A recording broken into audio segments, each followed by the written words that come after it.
For the first time in franchise history, the NASL Championship comes to Indianapolis. Tim Hankinson and the spring season champion Indy 11 hosts Colin Miller and FC Edmonton. Goaltender Matt Van Oekel leads the Eddie stout defense against the high-scoring duo of Eamon Zayed and Justin Braun. John Bush and the Indy 11 finished the season unbeaten at home. Edmonton was victorious just 3 times on the road. Indy, Edmonton, next. We welcome you to downtown Indianapolis on an absolutely perfect fall Saturday afternoon, a day 3 years in the making for the Indy 11, 5 for FC Edmonton. Playoff soccer, the opening match of the NASL's championship semifinals featuring these two sides. Alongside Brad Hodder, Greg Rakestraw with you. Thank you so much for joining us. And again, both teams fired up. It's been a long time coming for each of them.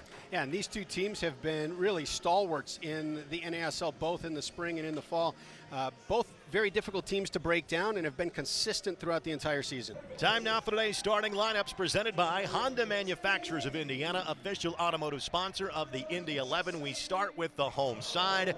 For the Indy 11, their starting 11 looks as it has for most of the last 6 weeks. Kind of the only spot is in question. Brad Ring is in that defensive midfielder spot. Gerardo Tirato's been dealing with a calf strain. We might see him later in this match. They felt that Brad Ring was closer to 90 minutes fit. He gets the start in Tirato's place. For Colin Miller's side, for FC Edmonton, 4-1-4-1, 4-5-1, whatever the formation is going to be, they're often going to have more guys behind the ball than you're going to have going forward in front of it. And Tomi Amiobi is a guy that Coach Miller thinks is awfully key for the Eddies today. Yeah, he's a dynamic player, and I tell you, with Fordyce coming in and behind him, not just setting him up, but Fordyce can create for himself as well. Those two together are very dangerous. Speaking of keys, here are Coach Hodder's official keys presented by your Central Indiana Honda dealers. Once again, the official automotive sponsor of the Indy 11. We start with the home team. What must the Indy 11 do in their franchise's first ever playoff match? Well, I tell you, you got to run at them. You got to run at Edmonton. One of the things that the 11 have done is they've secured the mic pretty well. 18 unbeaten here, and they've been aggressive going forward. They have to continue that today. Also, don't settle in the attacking thirds. Very often that the Eddies just pack into the 18 and they don't give up much in there. The 11 are going to need that extra pass, that extra run to get deeper into the box to be able to put some dangerous opportunities on frame. For the Eddies, it's press quickly around the box. One thing that they're very good at, they lull teams in. They allow you to have that shot from 20 to 25 because Van Oekel is great from that range. So one of the things that they have to do is to press quickly around the box, and Coach Miller talked about this. There's 2 Tony Amiobis. There's angry Tony Amiobi and regular Tony Amiobi. He needs angry Tony Amiobi today, and that guy appears when he's healthy, and he is healthy today. Indy 11, FC Edmonton, championship semifinal. Starting lineups and opening kickoff just moments away. Thank you so much for joining us. Absolutely perfect weather conditions here in Indianapolis. High temperatures in the upper 60s. Very little breeze to speak of. Frankly, the high temperatures about 10 to 15 degrees warmer than we expect this time of year. The rare mid-afternoon match, and you couldn't have scripted it any better for the Indy 11. FC Edmonton playing in their second playoff match in franchise history. They were in the playoffs in 2011, the first year of the North American Soccer League, when 6 of 8 teams made the postseason. The championship is underway in the North American Soccer League.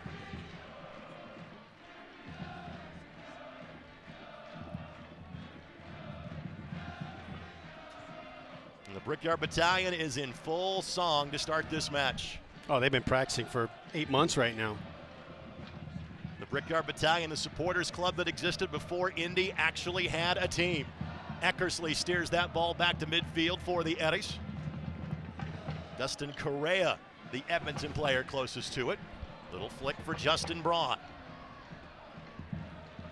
Now Franco will send it in. Ball doesn't get through. Karam's off of Ledgerwood. And now a little breathing space for FC Edmonton. This is the 4th meeting of the season between these two teams. Ball takes a positive Karam here. This is what they do so well. They defend, they defend, they defend. And Amiobi finds the back of the net, but as you heard first, the whistle blew. Foul whistled against Tomi Amiobi. Greg Janicki draws the contact, and a restart coming from the veteran goalkeeper for the Indy 11 in John Bush.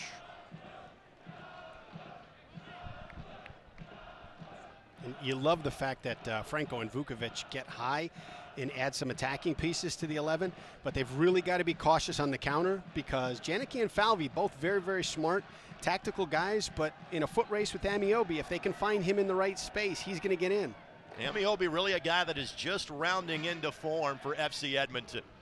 Suffered an injury last season, taking him virtually a calendar year. He's played, but hasn't been the guy that players around the league have known during his days for FC Edmonton. But he has added an offensive weapon. Ubi Parapovic, Don Smart. Don Smart calls his own number, and Van Oekel dives to his left to make the play. We have seen Don Smart be much more of a guy that will serve a ball to a teammate than take that shot.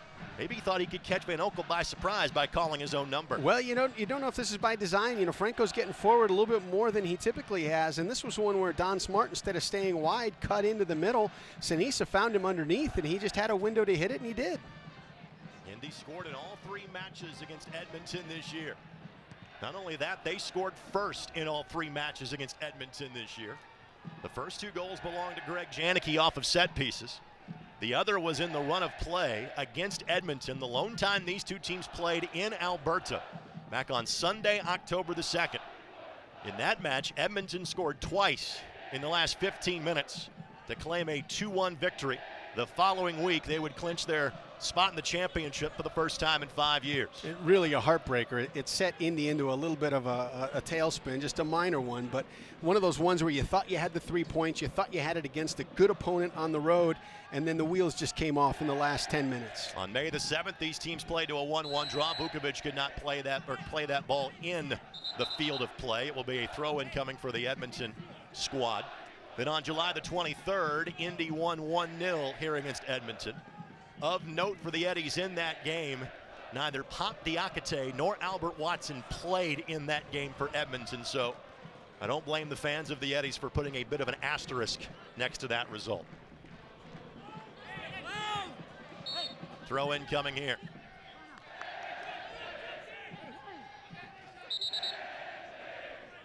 And Soren Stoica making sure that the proper spot of real estate being assigned to throw-ins going in both directions.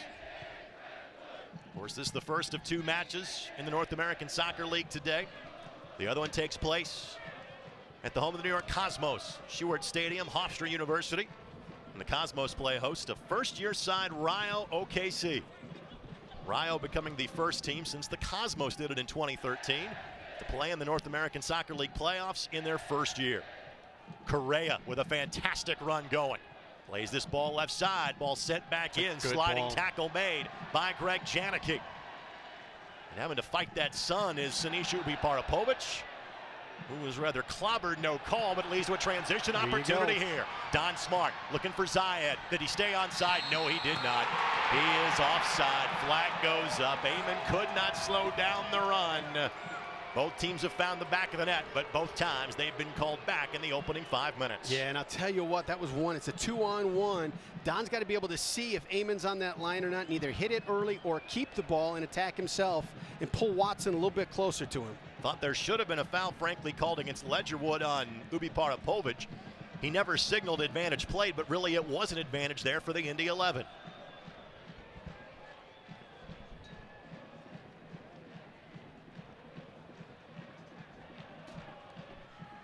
Takeaway from Ring. Won back by the captain in Colin Falvey. Colin, one of 3 members of the Indy 11 that played for the Soccer Bowl a season ago while with Ottawa Fury FC. He, Ubi Parapovic, and Nicky Patterson, all guys that have championship experience. And Amiobi, a dangerous target for the Eddies. Fordyce. Good recovery by Don Smart. Nifty little flick by Correa. Correa left-footed shot, and John Bush makes the save. Time now for our injury report brought to us by Community Health Network Sports Medicine, official sports medicine provider of the Indy 11. Again, Corey Miller, ankle surgery. He was injured in the match against FC Edmonton back on October the 2nd. We mentioned the fact that Toronto is nursing a bit of a calf injury. Foul called against the Eddies here. That's what you want to have. You want to have a very minimal injury report in the postseason. Indy would love to have Corey Miller here, but overall that injury report looks pretty darn good for Indy. That's so difficult to have one major player on it at this time of the year. Now a quick glance at Colin Miller, head coach of FC Edmonton, on your screen a moment ago. This has always been their style. He says if you're going to play for FC Edmonton, you have to have a commitment to defense. 21 goals allowed in 32 matches this year. I'll tell you, they've not just been stingy this year. You know, he talks about the fact that he's got the players this year that he's wanted, but this style of sitting in, defending, and countering has been his 5-year MO. 129 goals they've scored, 129 goals they've given up. Vukovic on the throw-in, goes with a short ball to Ubi Parapovic. Vuko with the Great service. serve. Braun got ahead to it. Van Oekel then trying to punch that ball away, makes contact with Braun. It is going to be ruled as a goal kick for Van Oekel. And a quick pat on the back from each guy, making sure the other one is all right. And Justin Braun has been so dangerous. He's got a couple goals that he's scored off of his head, but he also leads the league in shots on goal from his head. And Vukovic, you know, he's always looking for that ball to be whipped in. And those two players have been teammates now for the last 3 years. They joined the Indy 11 together after playing for Sacramento Republic FC in the last 2 years. Fans, when the Indy 11 scores a goal the very next day, get free large fries with a purchase of large fries at participating McDonald's, proud sponsor of the Indy 11. And here at home, the Indy 11 have done that every time out this season. In fact, the last time they did not score in a home match, Edmonton was involved last September. Niklaw plays it across. It's headed! And there was nothing that Bush could do about it. Sani Nyasi nearly gave Edmonton an early lead. Wow, that's one of those ones, just a little mishit in the middle of the field that winds up, you know, winding up right into Niklaw's space, and he bends a great early ball in.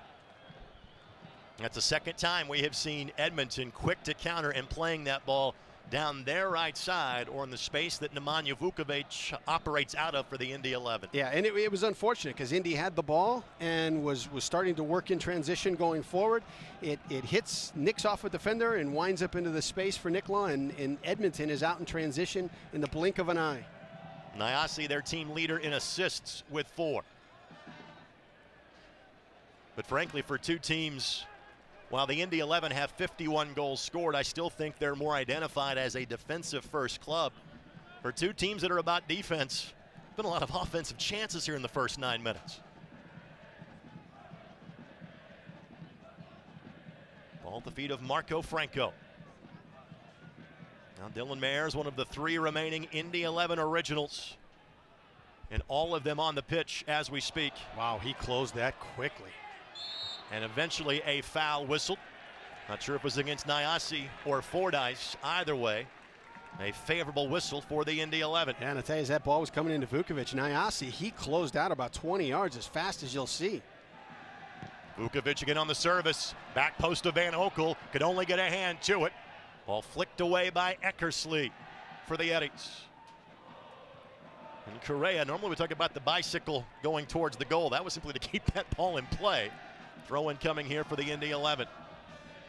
We mentioned the 3 remaining original players from the Indy 11's first roster in April of 2014. Those players are Don Smart, Brad Ring, and Dylan Mayers, taking up 3 of 4 midfield spots for this Indy 11 lineup.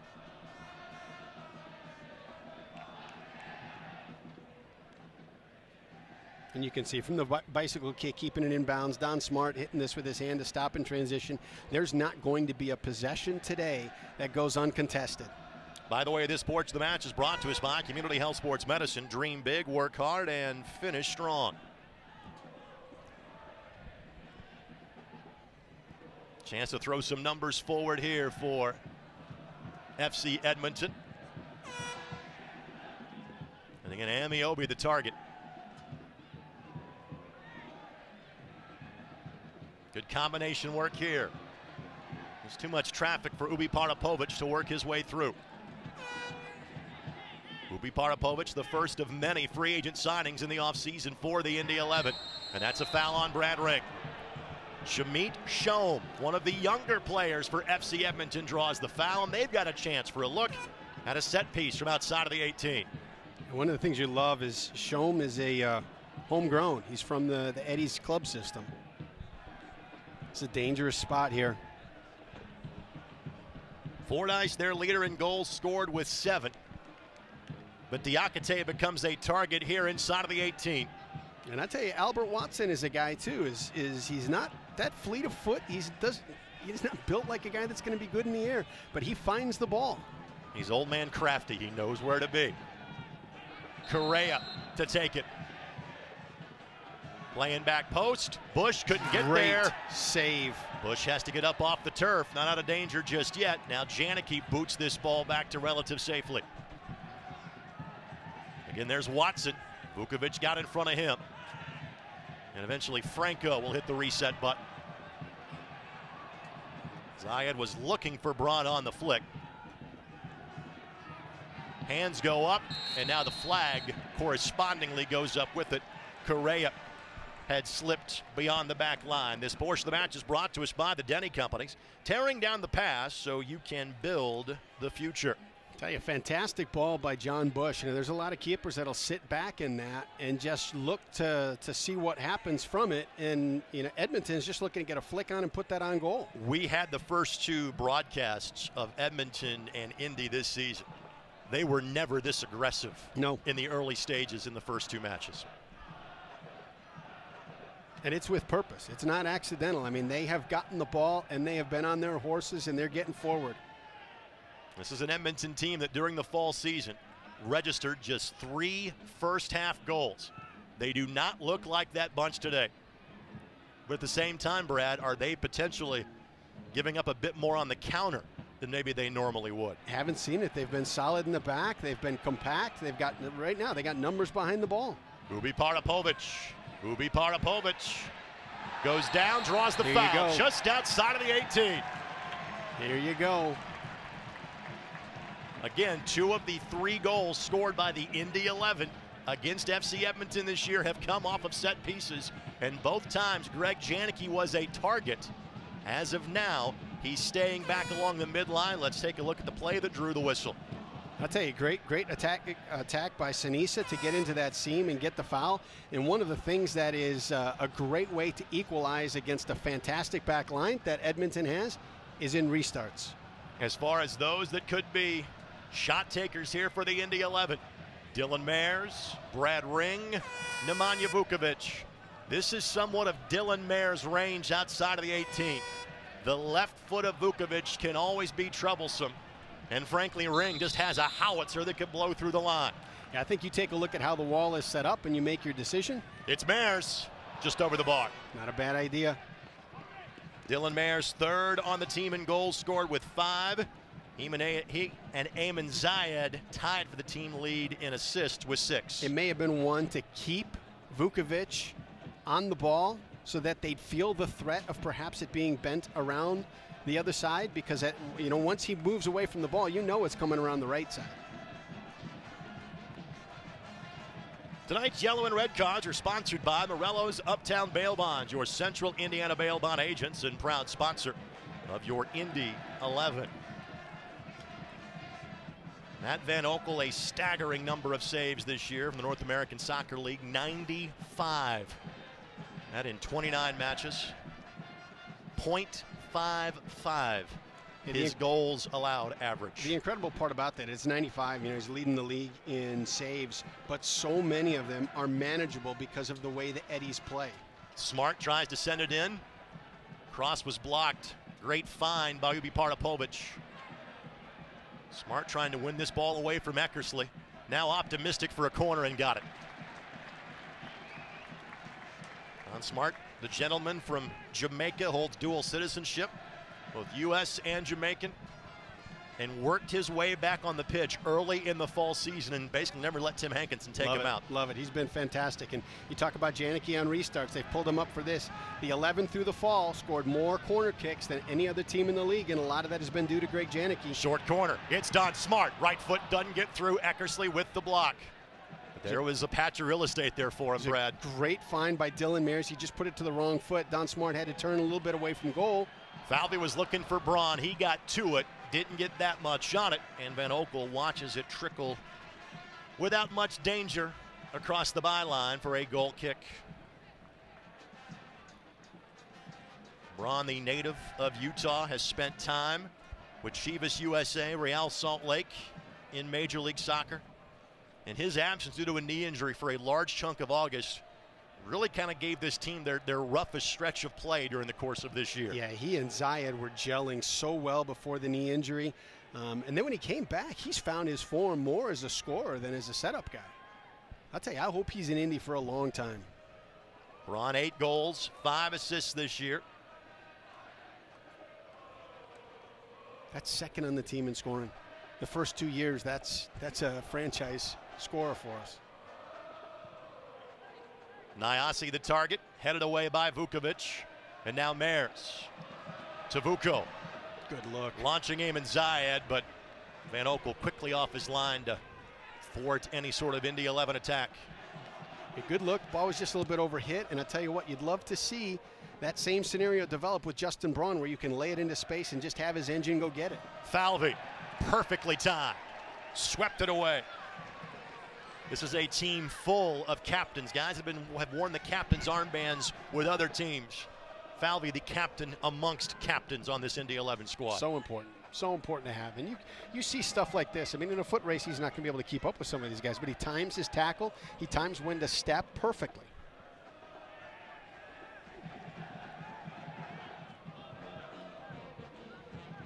Correa, the target on the throw-in. Nifty little flick. He's been something. Right idea in terms of the spot it was played to. No one there currently for Edmonton. Nick Law will keep the attack going, and Bush. Well done, Bushy. 40 years young is John Bush. Comes to the Indy 11 after 14 years in Major League Soccer. Smart. Ball deflected. Mears was the target. The ball took a turn off of an Edmonton player. It's a smart move right there. Things are a little bit chaotic. You know, Amiobi is buzzing around the ball right there. Don't try to settle it. Don't play a cute game. Just get it out and get yourselves reset. Vukovic.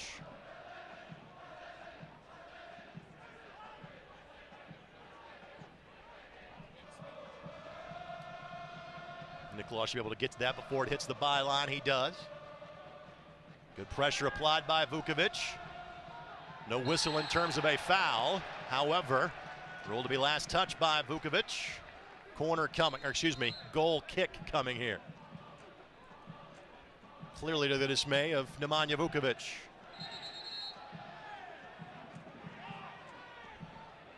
And Soren Stojka will ask for a pause to further explain the call to the Indy veteran.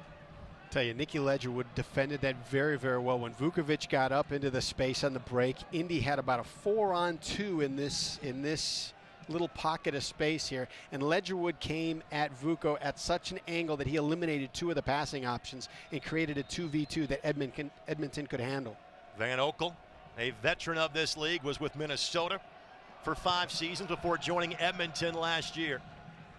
He was part of a 3-keeper mix the start of the season for Edmonton a year ago. The job has been his since last fall. Mears, the leave.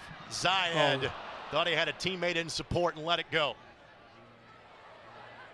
And Ring somehow finds a way to keep that ball going forward. Will be Parapovic for Mears. Mears has just made his break to the 6. Will be put it to where he was, not where he was going. And a foul whistled against Amiobi.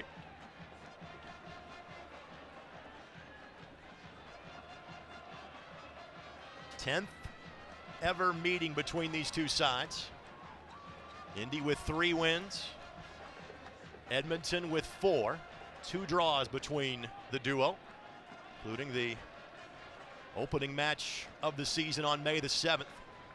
One of 3 times the home fans here in Indianapolis didn't see the Indy 11 take home the full 3 points. The other 2, Ottawa on April the 9th, the season opener, and the Tampa Bay Rowdies on Labor Day weekend, September the 3rd.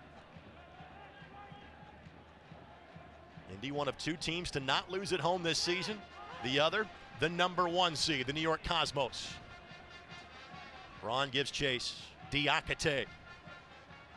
Love the pressure. He makes guys have to work. That's a ball. Anybody else stepping in and working on it, they don't have to sprint back. They don't have to shield the guy off. They don't have to spend energy. He makes defenders spend energy. Amiobi whistled for the handball. This portion of the match is brought to us by Honda Manufacturers of Indiana, official automotive sponsor of the Indy 11. Hey, that's twice now that Amiobi's gone up to try and play one off his chest and brought his arms in really, really tight and been called for a handball.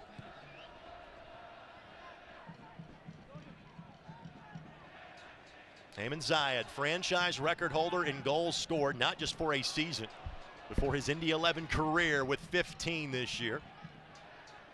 Does have one against FC Edmonton, and it was a road goal on October the 2nd. This is where you got to be careful, out in transition. Fordyce weaving his way through traffic. Niasi to his right. He'll play it to his left. That is Correa, plays it across too strong. Great build-up. Just the wrong touch from Correa. Fan Soccer Saturday, presented by Indy 11, every Saturday morning on 93.5 FM and 1070 The Fan. Next week's show, the tone largely will be dictated by what happens over the next 70 minutes of soccer. Let's hope that's a positive thing. Next Saturday morning on 93.5 FM and 1070 The Fan. I didn't get to hear it today. Who'd you have on the show? That would be Tim Hankinson, Colin Falvey, the commissioner of the North American Soccer League, and Bill Peterson. Matt Doyle from MLSsoccer.com. Talked a little Premier League, little Champions League, little college soccer. Oh. I left out the semifinals of the North Coast Athletic Conference That's a good thing. That's a good thing. For our fans that could be watching in Edmonton, my counterpart is the head coach at DePaul University, who made the round of 16 last year in the Division III playoffs. Dylan Mayers battling a bit of an injury. That's the reason for the momentary delay in play. Will not need to step off to the side, and play can resume momentarily. Braun is onside. Touch. Van Oekel, though, hasn't lined up.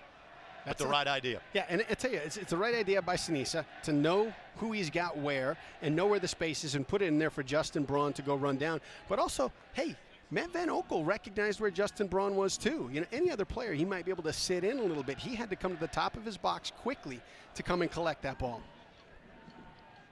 Eckersley able to play that ball back to the man wearing the captain's armband for Edmonton and Watson. Now at the feet of Colin Falvey.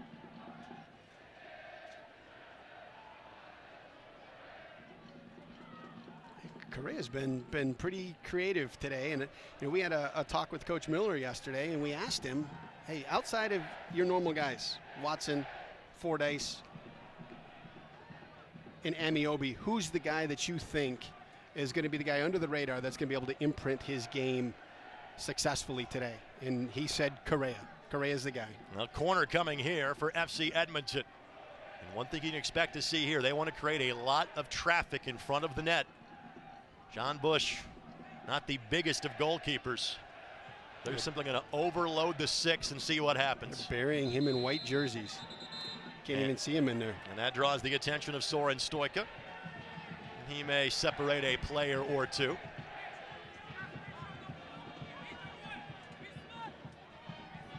See, this younger keeper, less experienced, could get rattled here. This is nothing. Diakite and Watson, the primary targets. Niasi takes it short corner. Zayed boots it away. Ubi Parapovic will play this to a spot, hoping that Smart can track it down. He cannot, but at least it is a throw-in at midfield from the Indy perspective. Yeah, I can't believe that was the corner kick that they wanted, to surround John Bush with all these trees and then drive a ball that doesn't even make it past the first line of defense. Oftentimes we'll talk about playing on turf or playing on grass. Unique that the 4 teams that are in the NASL Championship all play their matches on turf. So not an issue as far as the changing playing surfaces are concerned.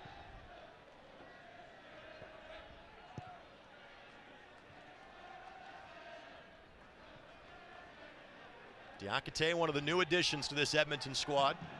Referenced the fact that Colin Miller, when asked about his team's greater level of success this season, said, hey, simply put, the talent's better. This is a team that had some turnover from last year and made a good run towards the end of last year.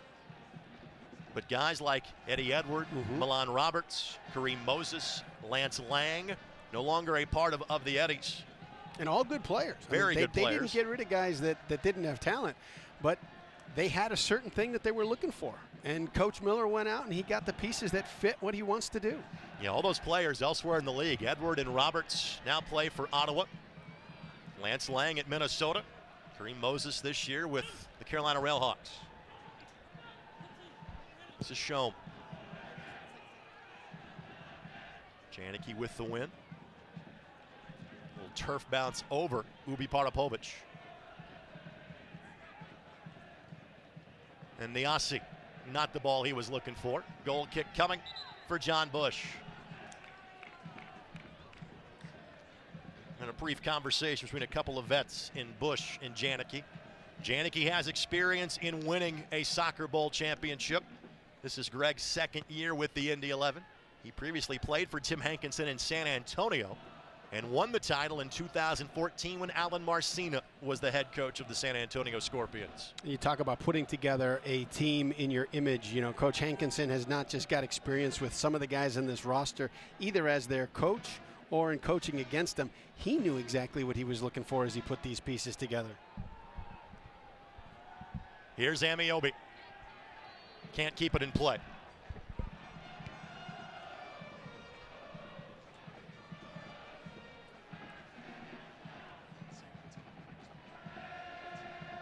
And the one thing, too, to be aware of is Jake Keegan on the bench for the Eddies. This kid has got some pace to him. He scored against the 11 when Edmonton came here earlier in the year. They've played him up top. They've played him outside. He's got pace. He's creative. And he's a finisher. Yeah, there's a couple of scores off the bench for Edmonton. Keegan being one, their second leading goal scorer with 5.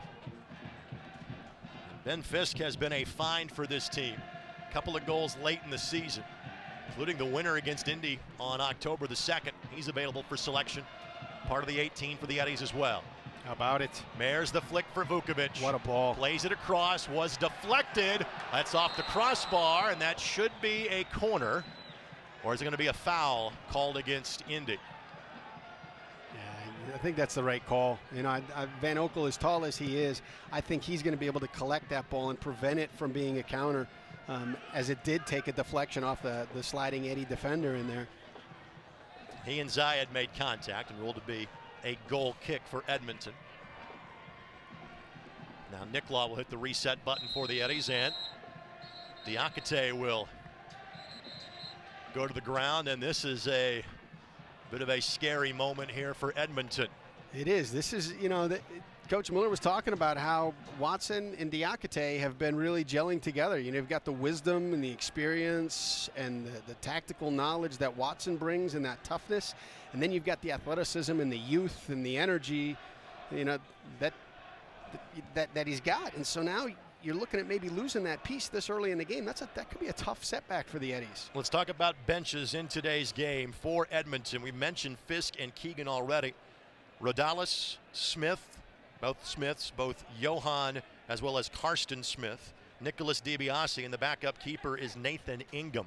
For Indy, the backup keeper is Cardona, Tirado, Palmer, Patterson, Lacroix, Gordon, and Eula. The players available off the bench for Tim Hankinson. Well, where you think it's muscle, you know, by the way he was acting and the way that he went down, it looks like it's just a carpet burn. I just put some Vaseline on it and get him back out there, which is great to see. You want to see both of these teams at their full strength battle each other. And Sean Niklaw getting a rather stern talking to from Soren Stoika about trying to walk up a bit too much space on the throw-ins. Diakite being told, hey, wait till you're waved back on to re-enter the fray. So temporarily the Eddies will play a man down. And now Diakite waved back into live action.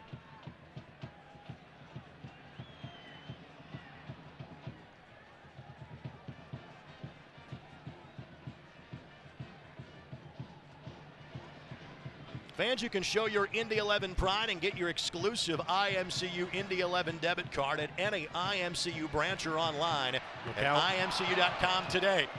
Very quick restart for the Indy 11, and it leads to a corner opportunity. And I tell you, it's Dylan Mayers again from right in that 20 to 25 yard space. When if you're watching tape on the 11, you've seen over the last few matches that you've got to step and press him. And Mayers will take the corner here. Greg Janicki, goal number 5 here. He is making his way into the 18 as we speak. That ball maybe didn't have the loft that Mayers would have liked to have had on it. And quickly Edmonton sends it outside of the 18. Ring plays it in. Zayed the target. Ledgerwood volleys it back to midfield. It looks so simple. You know, that ball comes to Sinisa in the air. He's got a guy on him. His touch is not to bring it down because he's under pressure. His touch is right into Don Smart's space. So it's one, to have the vision and the ability to understand what the situation calls for. It's a whole nother thing to have the set of tools in your toolbox to be able to pull it off. Vukovic looking for Zayed and overcooks it. Zayed the target in between the penalty spot and the 6. Vuko's ball a bit too strong, or maybe estimated that Zayed was going in an opposite direction either way. Goal kick for Matt Van Oekel. You know Zayed, he's making that run to the 6. Just keep serving it into the 6. He'll find it. It's kind of his neighborhood, isn't it? He's got the area code that is one number. It's 6. Finished second in the league in goals scored this year, only to Christian Ramirez of Minnesota United's 18. Throw in coming here for Indy. Oh, well played, Don Smart. Smart has Braun to his left, plays it back to Mayers. Couldn't get a boot to it. Great ball. Don Smart using his body to keep Eckersley off the ball. Now Schoen, as Edmonton quickly pounces on the counter. Nyasi sends it in. Vuko got ahead to it first. Smart at midfield being pestered by Fordyce. Mayers looking up. Braun splits 2 defenders. Just couldn't get the right bounce of the ball. Love it, though. Love it. Just always know where Justin Braun is. Always know where that space is. You get in any doubt, just put it out there. He'll go get it. Will be Potapovich. Leaves it for Mayers. Mayers for Smart. Mayers went down on the 18. Not enough contact to draw the whistle. And that foul given to Falvey. The BYB voicing their displeasure about the non-call, but it is a playoff match. It is going to take a clear penalty to get a whistle like that. Yeah, I thought it was a good tackle, and it's unfortunate because he goes down in the box, so naturally as a fan you want that call, and then there's kind of a little soft little hand in the back on Amiobi in the middle of the field, and you get that call. So it's almost because they happen within 5 seconds of each other that you get that reaction. Fans, this portion of the match is brought to us by Community Health Sports Medicine. Dream big, work hard, and finish strong.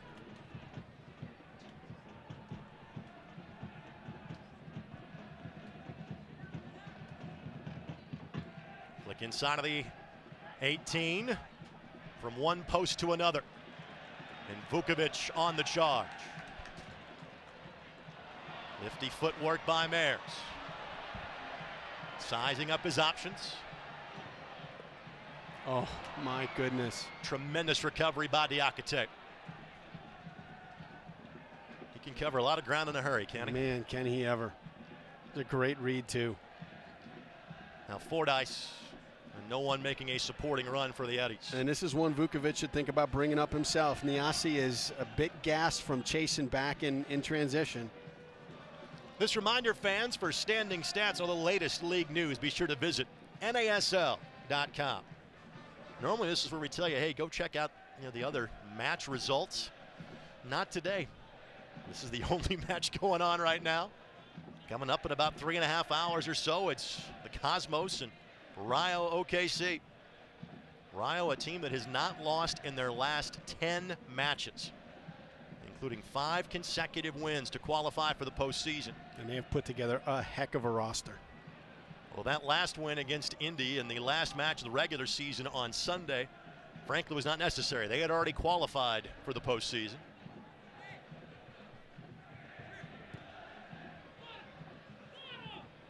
By the way, Rio is one of 2 teams that has gotten a draw in New York this year, FC Edmonton being the other. Mayasi just waiting for the moment to pull the trigger, and it never came. Yeah, he spent so much energy just about a minute and a half ago chasing down Vukovic in transition to stop that ball that he's not going to try and take him off the dribble. Bit of a giveaway by Ubi Parapovic.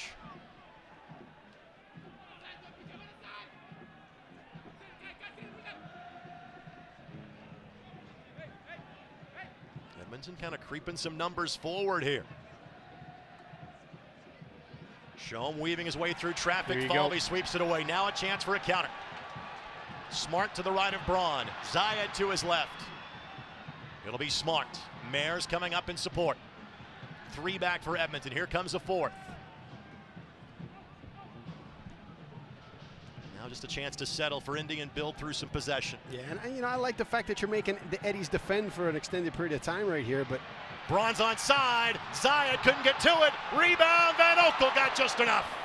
Oh my goodness. It seemed like that play was in slow motion in both directions. It really did.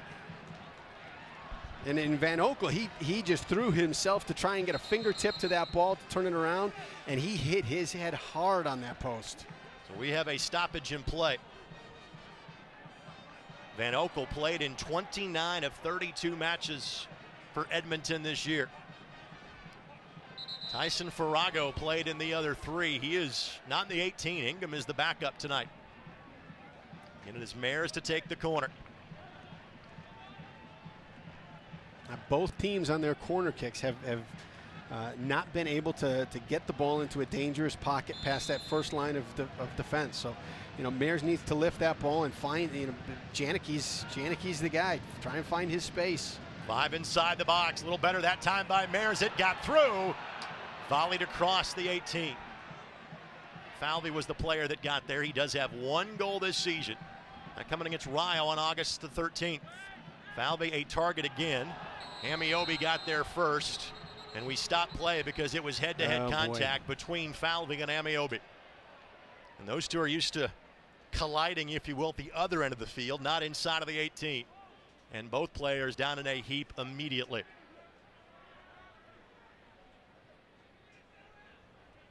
Falvey, a player that missed the early stages of the fall season due to injury. But he has been a rock for this club throughout, and especially, say, from kind of August on, especially when Greg Janicki was injured and missed all of the month of September. And you look, when you start going through the roster here at the possible moves, if he can't go, and that's got to be Lavelle Palmer. And when you look at how the fall season kind of wound down with injuries to Janicki and Lavelle having to go in at that center back, it's one of those ones where you'd hate to see Falvey out at this point in the game, but that you've got a guy that played on the inside and did well for you for a number of matches late in the season.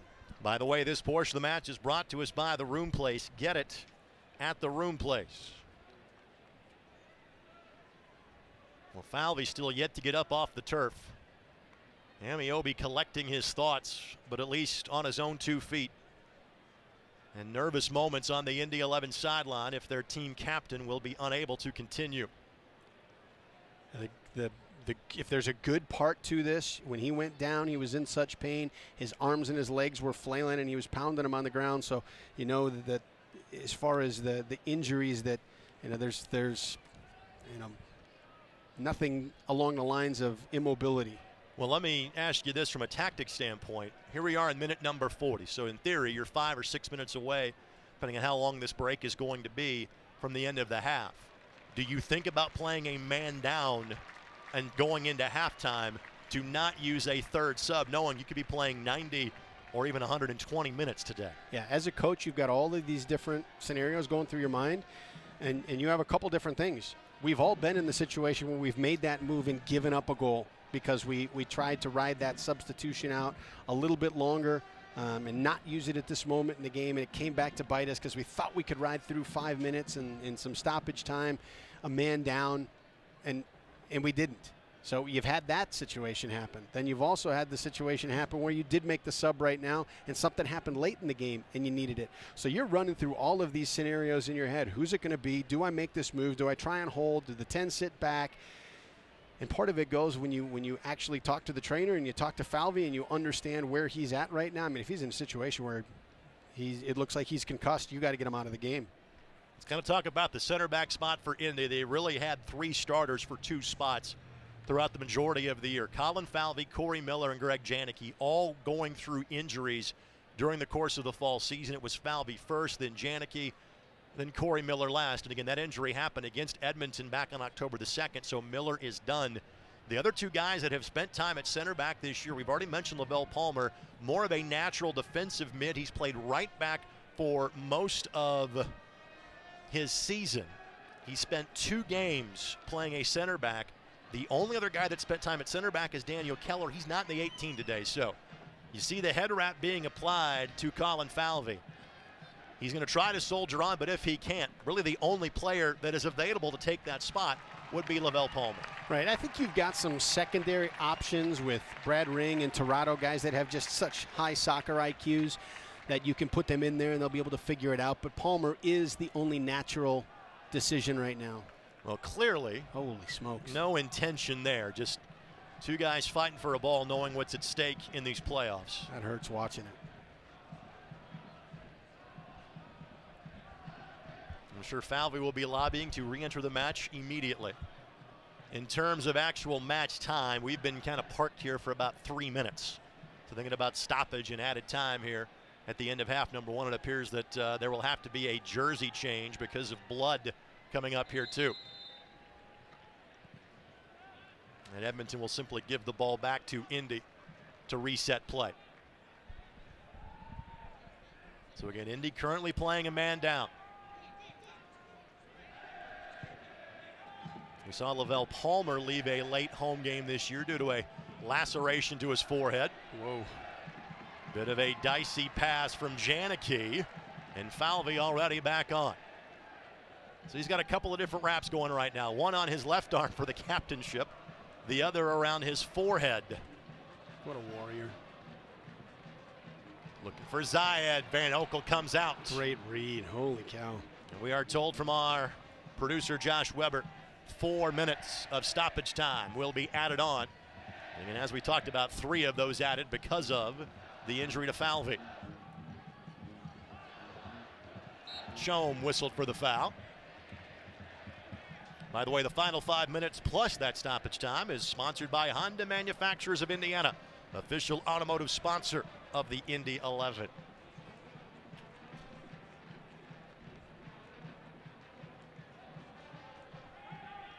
Any tactical changes you expect to see from either side in half number 2? I don't. I think both have created opportunities off of the way that they're playing. I think no tactical changes. I might make some suggestive changes within the tactics. For the 11, I'd love to see them on the break quicker. There've been it was a 3-on-2 that turned into a 4-on-3 that got pulled back, and it wound up being a scoring opportunity. But Vukovic sent it in. Watson got there first.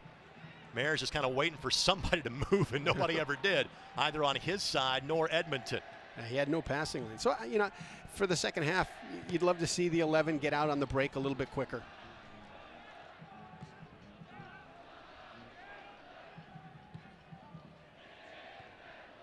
Janicki finds Vukovic. Ubi Parapovic.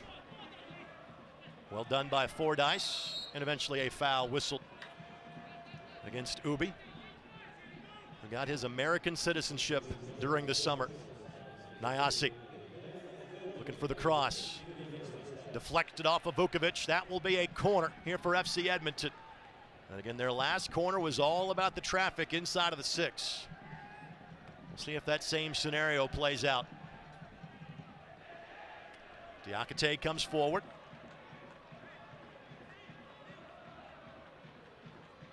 And they never really got to test what it looked like because the serve was so bad.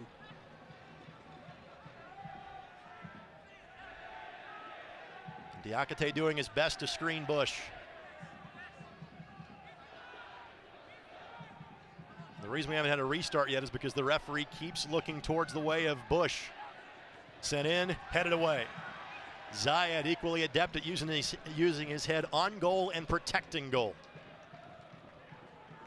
Vukovic again to Smart, but Smart tried to head it back to Mares, and that ball ricochets right through to John Bush. Yeah, that flat ball in the middle is so dangerous. As John Bush takes a moment, we give you this moment to tell you about finding your perfect, honest-to-goodness Indiana getaway when you log on to visitindiana.com. Ask for today's weather, by the way, folks. Not only do you get today's weather, today is the day we change our clocks. You get an extra hour to sleep tonight. How about that? Today's the day. Foul called against Braun. Braun and Ledgerwood tangle at the conclusion of the play. 90 seconds into 4 minutes of stoppage time.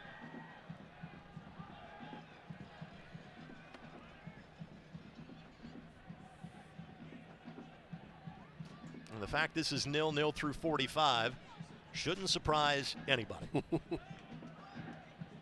You could have written this a week ago. Also, what falls in the category of not a surprise, the 4 best defensive teams in the league are the 4 still playing. 21 goals allowed by Edmonton, 29 by the Cosmos, 33 each for Indy and Oklahoma City. Nyasi the target, flag stays down. Trying to steal one here before halftime. Eckersley.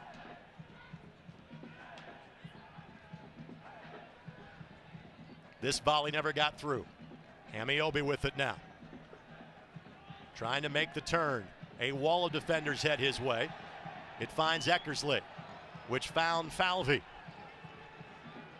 And again, as per usual, Falvey just keeps on fighting. Holy cow. You gotta love the guy. He took that first one, in a place that crippled him for a bit, but he recognized the team needed him more than he needed to stay down and recover. And for those that know Colin, you're not surprised by that play in the slightest.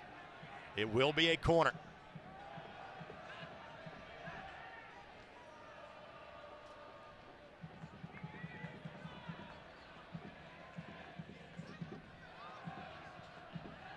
Good serve. To the top of the 6. Now Nicklaw will boot this one towards the Brickyard Battalion. Wow. Nicklaw perhaps a bit optimistic on that one. Yeah, you got everybody pushed up. I think you drop another ball into the box there. Maybe he knows something, I don't know. 45 yards out against John Bush. Colin Miller on the sidelines, cheering on his team.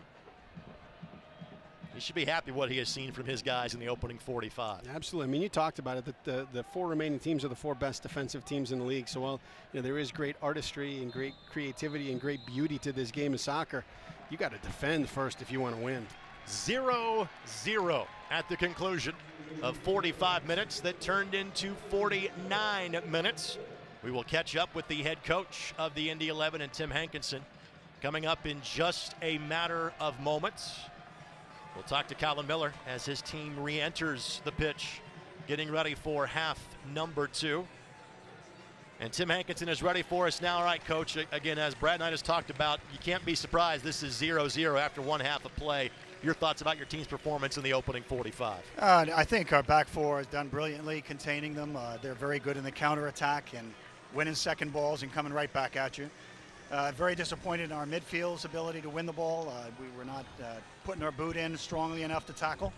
We're not completing our passes to get past their first line of 4 successfully enough.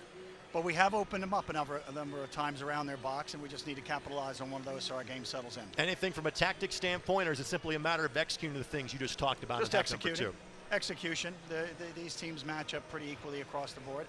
There's nothing numerically that's a problem for us right now, so it's just execution. Tim, thanks for the time. We'll talk to you after the match. All right. Tim Hankinson, you got it, head coach of the Indy 11 in his first season with the club, leading them clearly to their most successful season in their brief franchise history. It has been a fantastic day for soccer, and a great crowd has watched some thrilling moments, but they have yet to see the first goal. Our score at halftime, Indy 11-0, NFC Edmonton 0.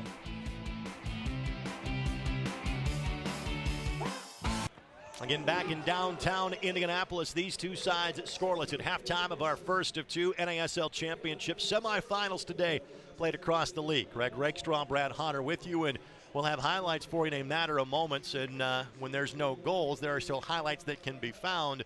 Brad, what was your highlight from half number one? Well, I love the transition game from both sides. I thought the Eddies came out of the gate pretty strong. It felt like they were really trying to grab one early and then sit in and defend the rest of the match.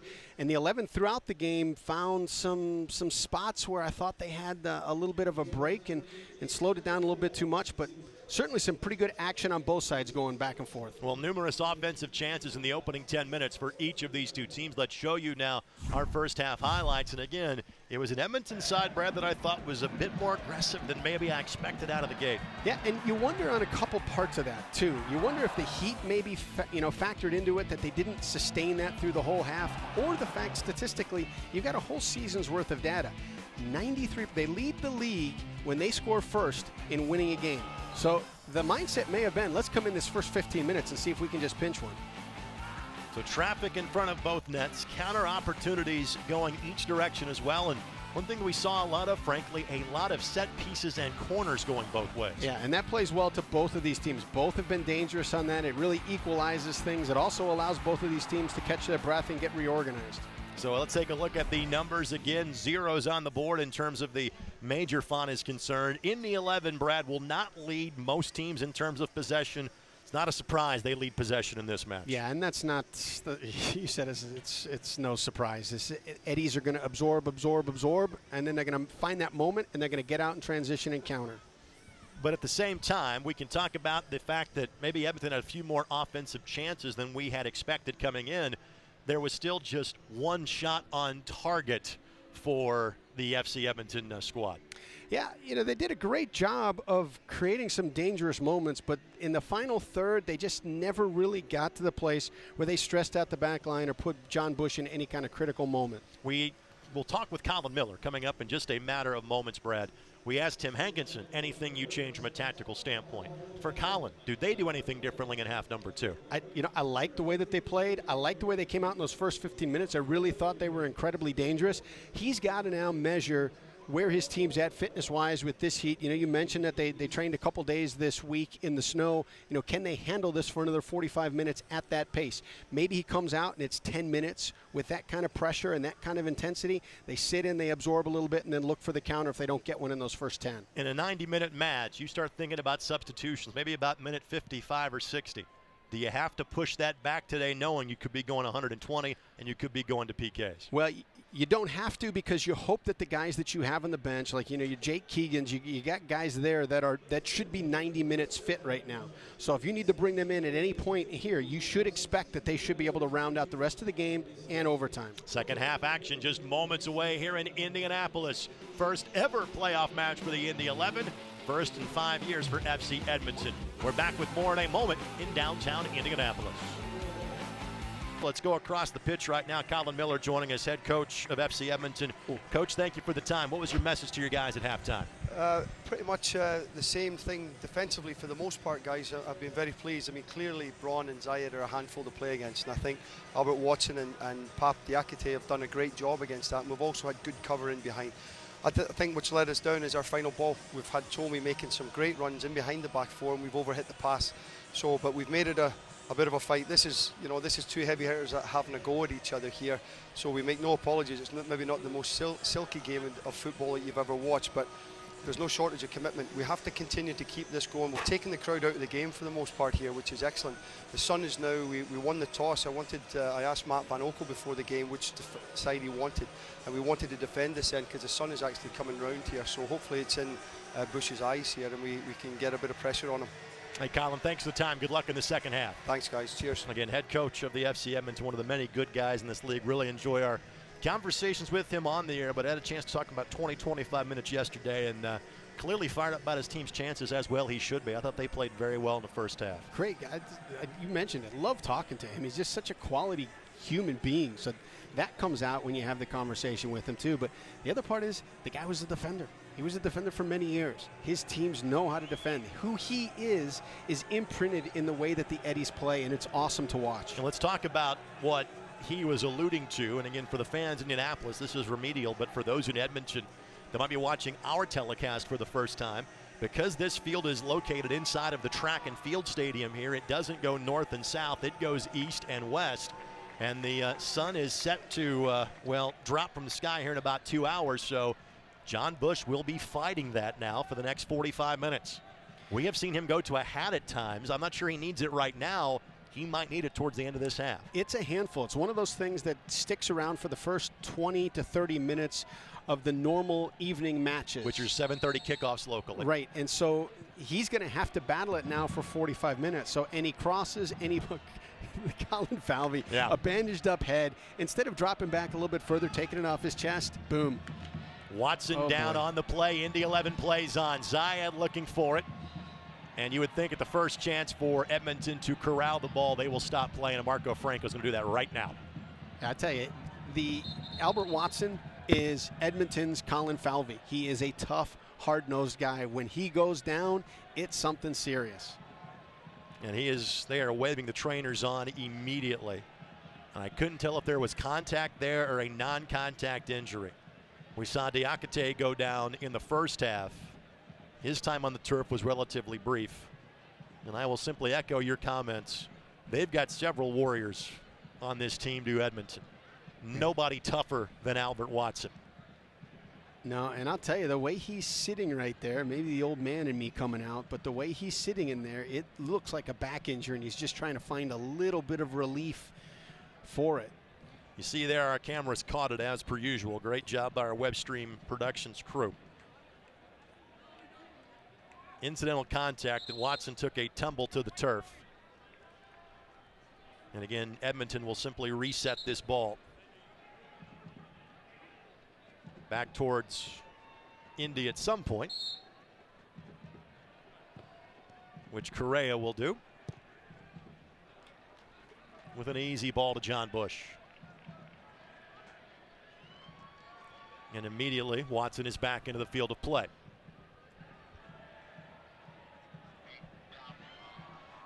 What a touch. Looking for Braun.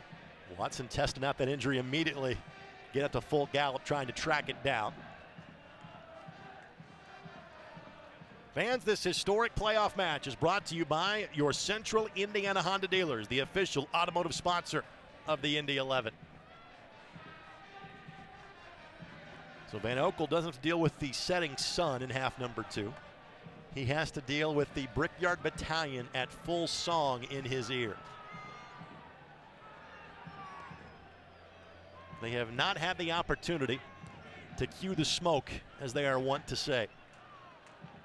At least due to a goal being scored, they let out a little bit of it just to test it at the start of half number 2.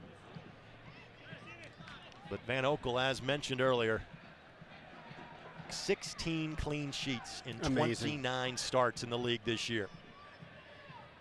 And leading the league in saves. So it's not like that the back line is not giving him, no work. He should pass 100 saves on the year at some point in today's match. That's a career for some keepers. Vukovic goes down, not enough to draw a whistle. It was just outside of the 18. Mayor's trying to slide it through to Braun.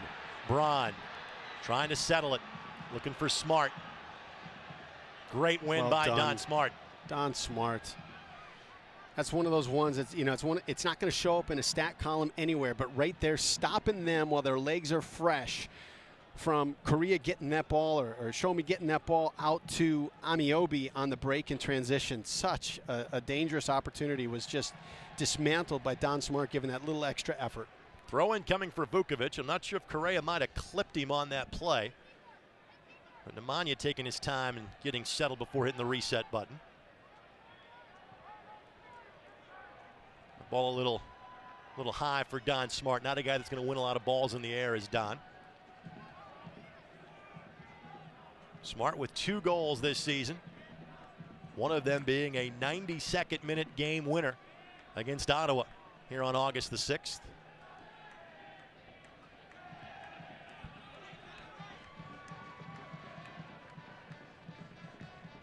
Falvey able to keep that ball in play and perfectly find a teammate at Eamon Zayed. Zayed couldn't make the turn. It would hope to draw the foul. Could not. Throw in coming here for Edmonton. That last ball that was served in by Sinisa that overhit Don. Amazing when you start looking at play at this level with a professional player. Sinisa's disappointed in himself because he overhit that ball by a yard from 40 yards away. Mares plays it off to Vukovic. Vukovic slides it through for Ubi Parapovic. Van Oekel will go to the ground to make the play. Ubi Parapovic was his intended target. Ubi Parapovic yet to score a goal for the Indy 11 this year, but had 3 assists. And really had barely played in the fall season until mid-September. Inserted in the lineup for the September 17th match against Miami FC, when Miami was playing as well as anybody in the league. And you really have to tip your hat to Coach Hankinson, Coach Regan, and to Sinisa, because to go as long as an impact player like that without playing, without having your number called, is a long time to be able to keep yourself focused, motivated, so that when you do return to the lineup, you can make an impact. And that is a foul whistled against Marco Franco, so a very dangerous spot for a free kick here. That looked rather innocuous from Franco. But ruled that he had a hold of the jersey. And so the wall is set up inside of the 18 for Indy. And this is exactly the moment that Edmonton is looking for, trying to get a goal off a set piece here. Yeah, even though Eckersley's not a finisher, you got to be aware of him here at the top of the box. Correa to take the free kick. And volleyed away by Zayed. Well done. We have talked as much about Eamon's defense today as we have his offense. Yeah, and I love that. You know, a lot of scorers that they don't like making that track back to defend on corner kicks and restarts, you know, because it's a 50-yard run back, and then it's 50 yards to get back to your normal position. It's 100 yards. He does it every time.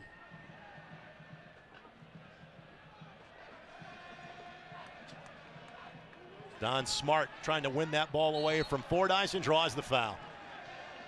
Those are 2 of your best offensive players getting it done defensively. And again, for our viewers in Indianapolis, we have spent the better part of the last year and a half talking about the progression of Don Smart as an all-around soccer player. When he was here as part of the original team in 2014, he was one of 2 players that year that played in every match, but usually played off the bench as a late match spark. But now he has turned himself into a player that really Tim Hankinson can't take out of the starting 11. No, he's reading the game so well going forward between early serves and taking guys on and going to goal. And then the effort and the energy he does on little things, tracking back and tracking his mark and covering for somebody.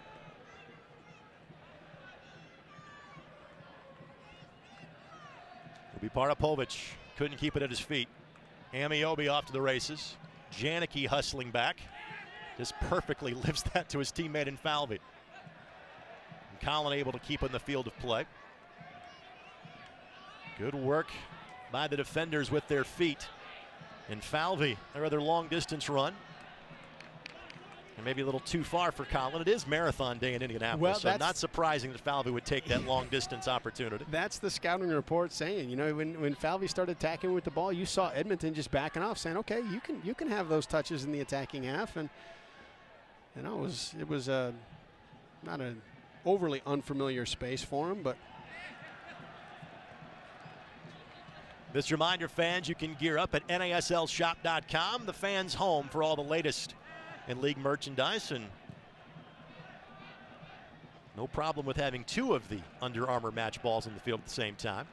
Little flick by Braun. good touch. Vukovic in support, plays it in, doesn't get through. Zayed the target, Watson there to clear it away. And Ring trying to draw the whistle on Shome, couldn't get it. Fordyce launches this to great space. Ball. 3 players in support of this run for Edmonton. Janicki got a boot to it. Game's opening up just a little bit here. And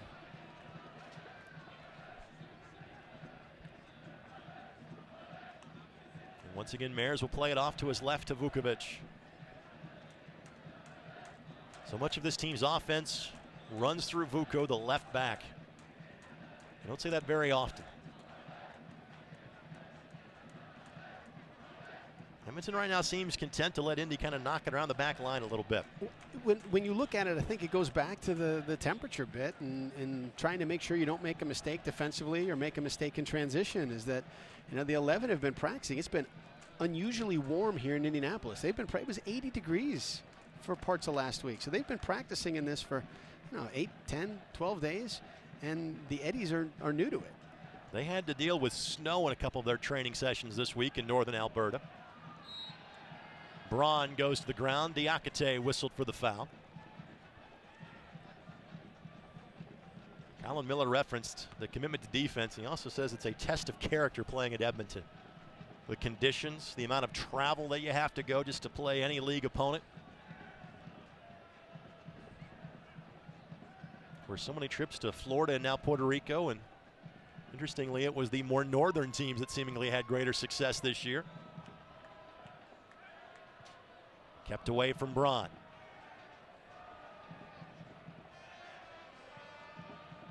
Now Mares. Oh, good turn. Looking to make the turn. Plays it to Smart. Don Smart. Maybe overhit that one just a bit. He connected with it. I'd say as that ball is moving across the top of the box, as a goalkeeper, you're moving from your right post to your left post. Don Smart made great contact with the ball, trying to put it on the backside as Van Oekel's shuffling across. Just misses a bit wide left as Don. His role has typically been more as a setup man on that right side, but he has found some space atop the 18 on a couple of occasions today.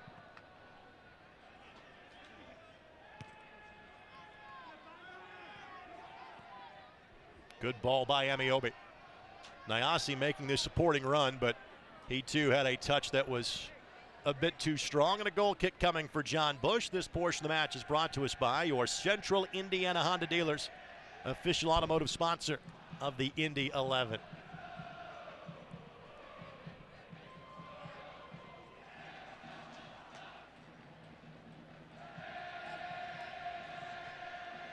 Three teams in the playoffs this year with a combined one playoff appearance, that being FC Edmonton. New York has made the playoffs in all of their 4 years in their reboot as part of this league.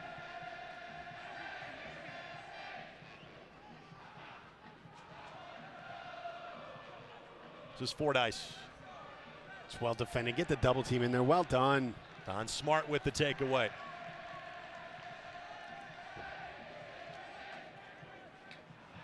Falvey with some time and availability just to send it over to Greg Janicki and slowly build the possession here for Indy.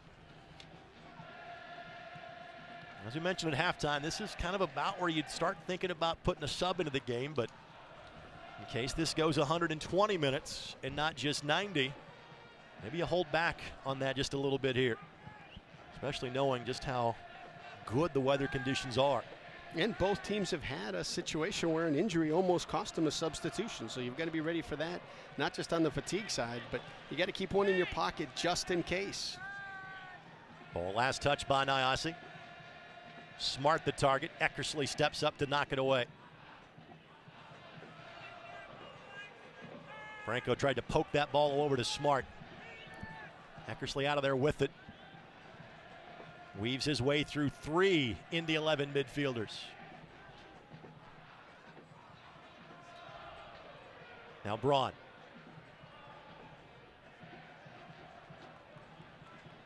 And back to midfield. When you play against Edmonton, you know you're dealing in likely a one-goal game. This Edmonton team scored 2 goals 6 times this year, including once against the Indy 11. They allowed 2 goals 4 times this year. Pretty vanilla attack by the 11 there, but what you get from that extended possession is Edmonton having to defend for a couple minutes and spend their energy there, and that does come back to a team. Braun with the head. Holy cow. That does come back to a team as they start to press later in the game for either the equalizer or the game winner. What a great ball. Look at that. Tough one. You got to go back post on that as Van Oekel shuffling across the box. That's tough, though. That's tough just to even catch up to that ball.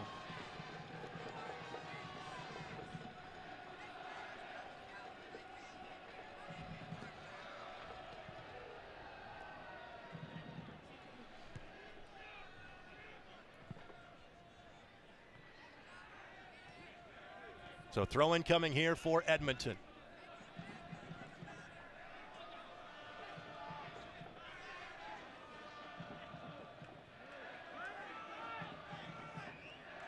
And there was one time this year that Edmonton allowed 3 goals, but it was one of the 3 matches that Matt Van Oekel did not play this year. So you kind of push that off to the side. This portion of the match is brought to us by the Indiana Department of Tourism, where you can find your perfect, honest-to-goodness Indiana getaway at visitindiana.com.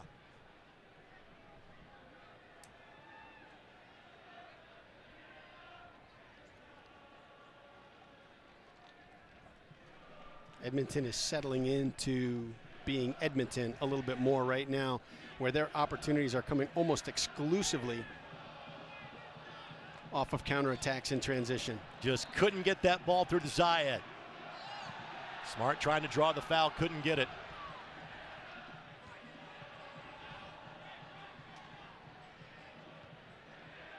Good job by Shome to keep the attack going. Frankly, I think both teams are starting to see players go to the ground a bit more, knowing that maybe opportunities in the run of play simply aren't going to be there. You've got the weather that causes fatigue. You know, you're an hour into this match, and it's the biggest match of the season for both of these teams. So there's some additional anxiety, additional, energy that you spend in warm up just because of the magnitude of the moment.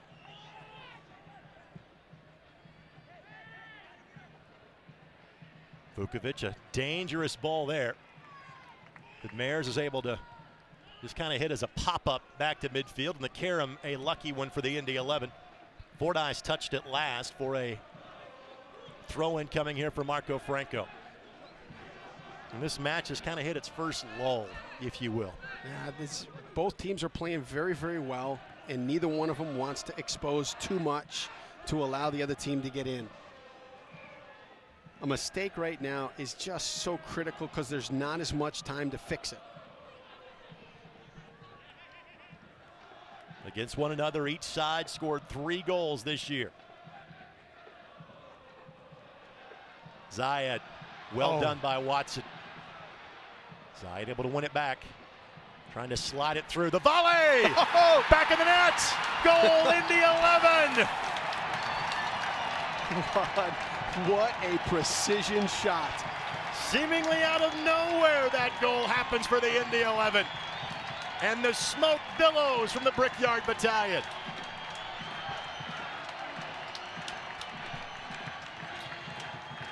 We're going to make that our smart play of the game.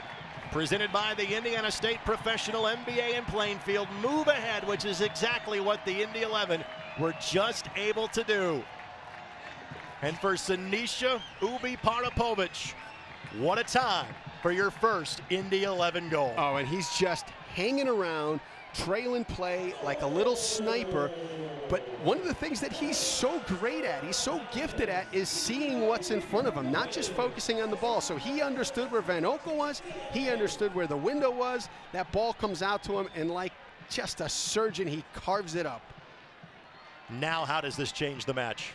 Well, I think you got to see Edmonton open up a little bit more. In the 4 matchups between these two teams this year, Indy has scored first in all 4 meetings. Both of these teams are not so far removed away from the game in Edmonton, where the 11 led until the 80th minute when it got tied up and then won by the Eddies in extra time. And virtually at identical times. The Zayed goal was just before the 60th minute. Throw in coming here for Edmonton. Ubi-Parapovic's goal, as you see the graphic on the screen, came in the 62nd minute. What is that, the 53rd goal they've scored this year? In that neighborhood, yes. I don't know if it's the volume of smoke that I've inhaled, but I'm actually starting to like sulfur now. That smells good to me now. I'm not sure if that's good for your diet.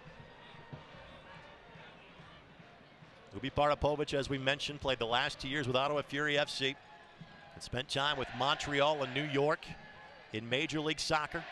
Played his collegiate soccer at the University of Akron. It's a badge of honor for the Indy 11 with as defensively proficient as Edmonton is. But they have scored now in all 4 meetings against Edmonton. And immediately you're starting to see some activity on the bench for Edmonton. They're going to make their first substitution in a hurry. I think you got to bring Jake Keegan in. I think you got to bring some fresh legs in and a guy that's a proven goal scorer. Braun goes to ground, draws the foul. Yeah, a little bit of frustration now coming out with the Eddies. They can't afford this. There's 25 minutes left in this match, so they can't be losing 20, 30 seconds with silly fouls and restarts.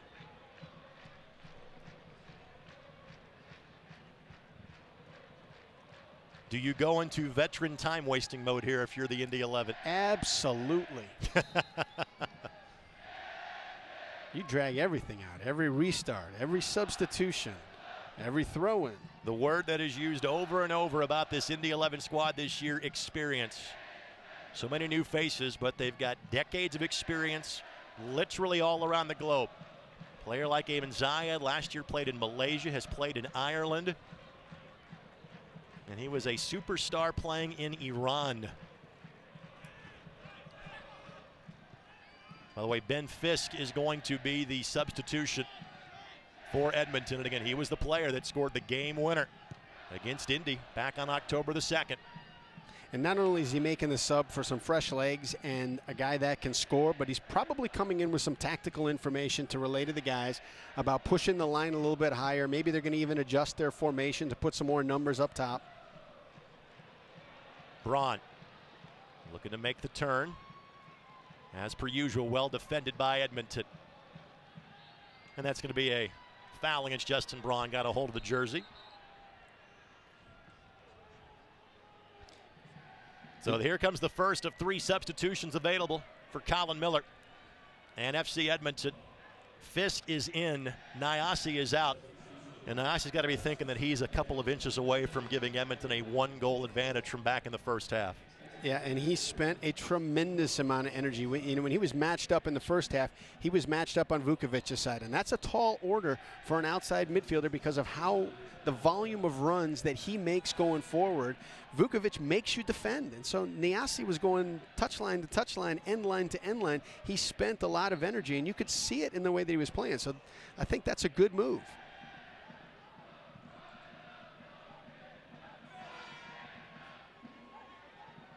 Franco. Well read. Nervous moment here, as per usual. Falvey is there as the cleaner to take care of the mess. And this is, the Eddies are a veteran squad too. They know they don't need 2. They don't need 2. You're not trying to pull 3 points out of this match, but you've got to get it back to even to give yourself a little bit more time in overtime. Fans, you can download the official Indy 11 app to be the first to receive breaking team news and highlights, available on the app stores for Apple and Android devices.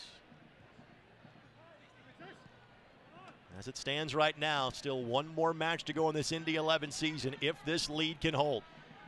But still 22 minutes plus against a more than quality side in FC Edmonton. It's an Indy 11 team that has scored 15 goals this year in the 76th minute onward. But if there is a team that can rival them in their ability to find points late in matches, Edmonton is one of those teams. Left-footed shot. It took a turn. Ruled to have been deflected off of an Edmonton player. Goal kick coming for John Bush. You take a look at the 11 scoring such a significant amount of goals in the last 15. We're in the middle 15 of the second half right now, and that's where they've given up the most goals. Throw-in coming here for Indy. And when these two teams played to a 1-1 draw back on May the 7th, It was Jake Keegan that answered the Greg Janicki strike for Indy, but it was done early in the first half. But as Brad so correctly pointed out, very recent history gives Edmonton confidence in this scenario.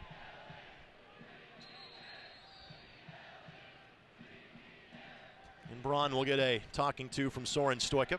And there's your first time wasting warning right there.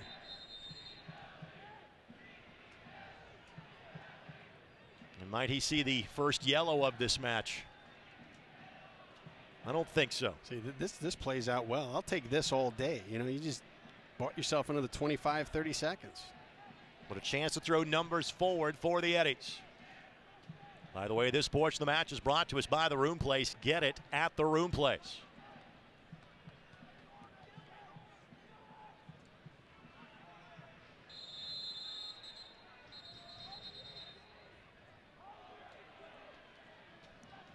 And are they saying that Colin Falvey has to get a new head wrap?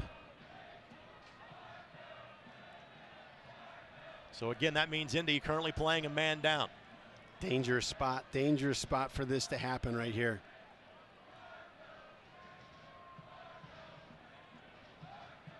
Let's see if Indy can maybe lobby just to add an extra layer and send him right back out. But it appears that it's going to be a free kick with Indy playing temporarily a man down, which means there is no pressure on the ball whatsoever. The 9 field players are all back inside of the 18. It's a great serve. Janicki got there first. Yep. Janicki got plowed into by Diakite, and a perfect scenario for Indy, and Falvey will have to change his jersey yet again. This is jersey number 3 that he has worn today.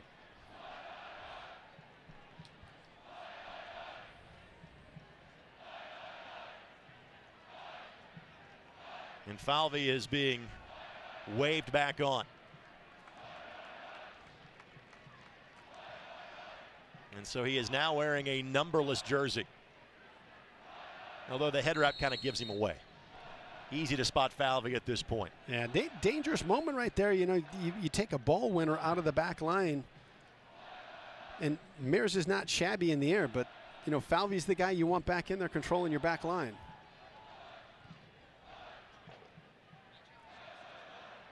Foul on Brad Ring. Yeah, that's an easy call. I mean, he just wasn't looking at the ball at the time, and he'll get that called every time.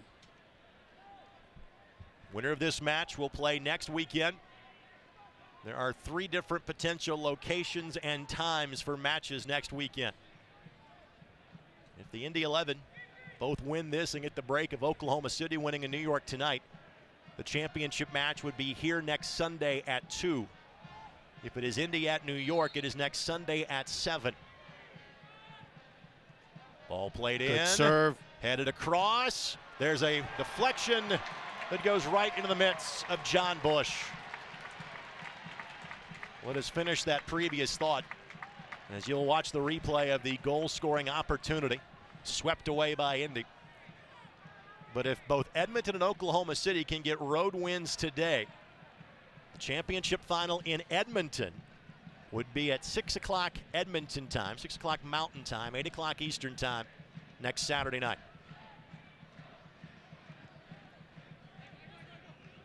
It will be a long 17 minutes or so if this score holds at 1-0 for the Indy 11. Looking for their second 1-0 victory of the season against Edmonton. This one just a bit more important than that one in July. Correa. Yeah, he had time to do something a bit more creative with that ball. Mears to Ubi Parapovic. Good ball. And now Braun. Braun on the cross. A little strong for Zayed, but given up for a corner for Nikolov. And that might be the last moment of this match for the man that scored what is now the match-winning goal. Sinisha Ubi Parapovic will exit. Gerardo Tirado will enter. Tirado signed by the club at the end of the spring season. Made his debut in July. And he has been the starter at that defensive midfielder spot, with Ubi Parapovic playing up top in that diamond. But now with a 1-goal lead and 15 or so minutes left to go, Indy will go with a more defensive look with both Tirado and Ring on the pitch. Each side still has 2 substitutions available. On the corner. Great serve. And a foul whistle. I believe that's against Colin Falvey. This portion of the match is brought to us by IUPUI. Fulfilling the promise. For more information, visit iupui.edu.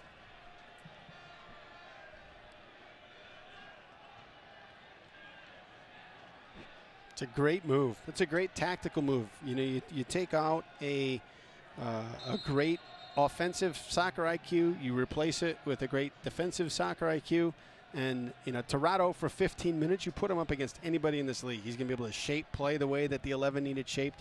He'll step in where you know he needs to. He's great at just tracking a player and just stepping in at the right moment and taking the ball right off his foot. Not sure what the issue is.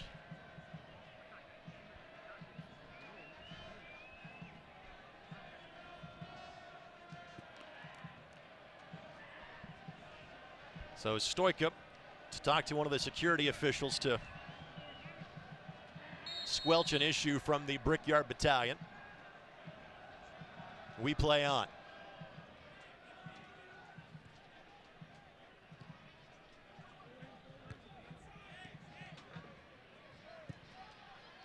Good ball by Don Smart.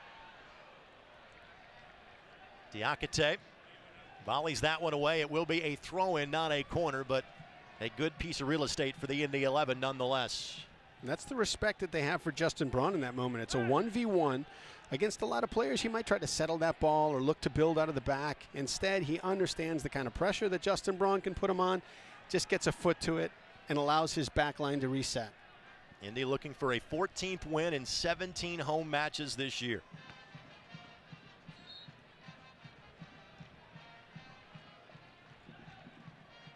Smart the target. Ledgerwood able to find Amiobi. And that is a foul called against Indy. Tough one for the Eddies right there. I mean, it's great that they got the foul, but cost them some time here, and they had what they were looking for, a quick switch of the field and to be out in transition. But it does allow them the opportunity to bring a very dangerous player onto the pitch. It is Jake Keegan, young man that played in Ireland before joining Edmonton at the beginning of this season. He is their second leading scorer with 5 goals. As far as goals in the run of play, he is their leading scorer on the season. So more targets to deal with for Indy. And then talking with Coach Miller of Edmonton yesterday, he said, hey, if we're down 15 minutes to go, we'll change what we're doing to a 4-4-2. If we need to, towards the last closing moments, we'll go to a 4-2-4. Let's try to overwhelm them with numbers. That could be the scenario that Edmonton is dealing with here. Now in minute 79.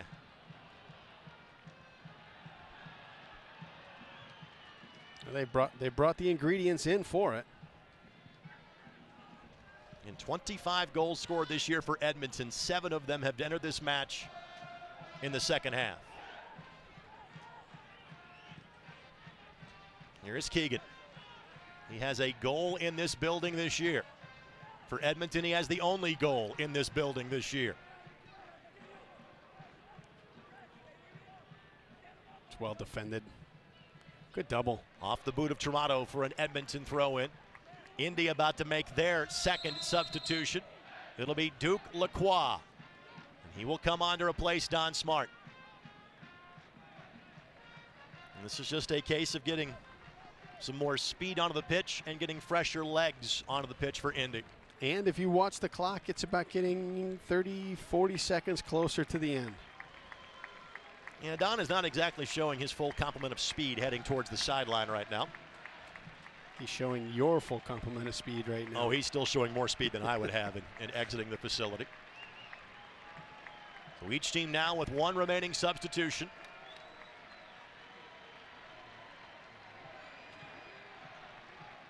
A leisurely stroll by Don Smart across the way. And it equates right now to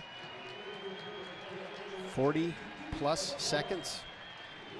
Duke Lacroix, who scored a candidate for the goal of the year in a midweek win at Tampa Bay a couple of weeks ago, had a goal and an assist in that match.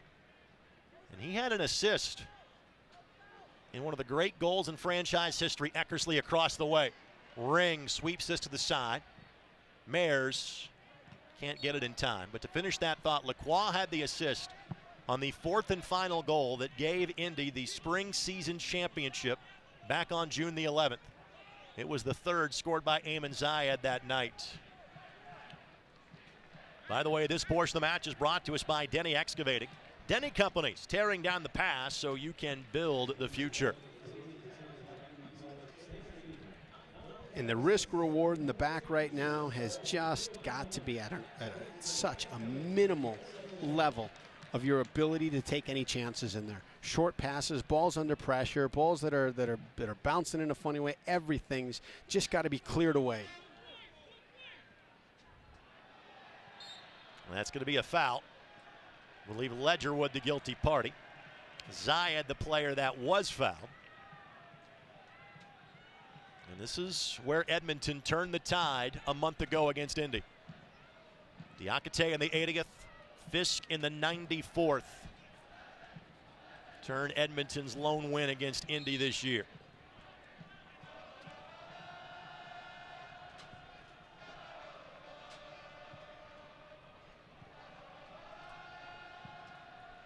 Great ball. Lacroix onside. He's got Braun and Zayed. Lacroix takes it towards the byline, couldn't keep it.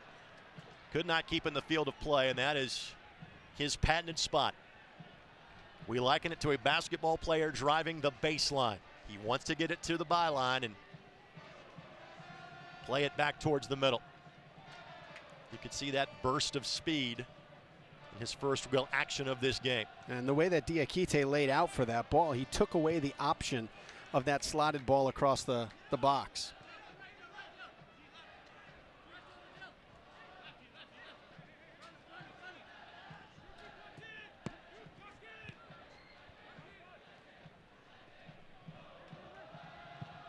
Mayers went hard to the turf. Ledgerwood ruled to have gotten the ball first.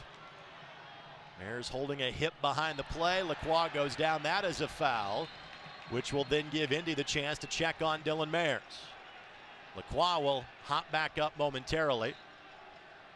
And we're going to see a card for the first time in this match.